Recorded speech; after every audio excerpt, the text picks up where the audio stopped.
Kikawaida pindi tunapokutana na changamoto mbalimbali katika maisha yetu, sisi kama binadamu huwa tunasema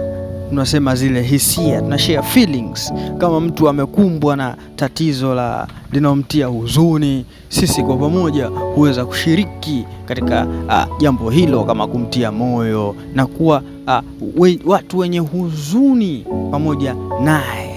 Katika hali isiyokuwa ya kawaida, wako baadhi ya watu ambao wao hufurahi kuona wenzao, rafiki zao ama wenza wao ama wapenzi wao wakiwa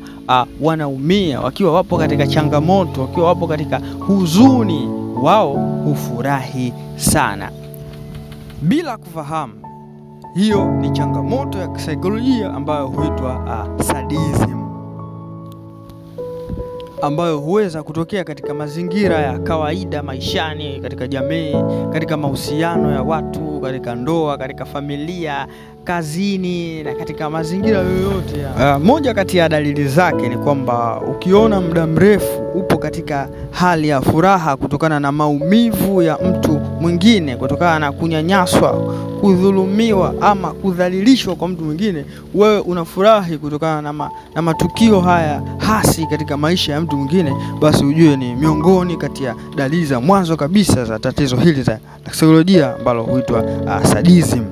Lakini pia unakuwa ni mtu ambaye unachochea ugomvi, unakuwa ni mtu ambaye unatafuta hali za kubughudhi kwa lazima, unatafuta hali za kuchonganisha watu, unakuwa ni mtu ambaye hauna huruma, unakuwa unafanya mzaha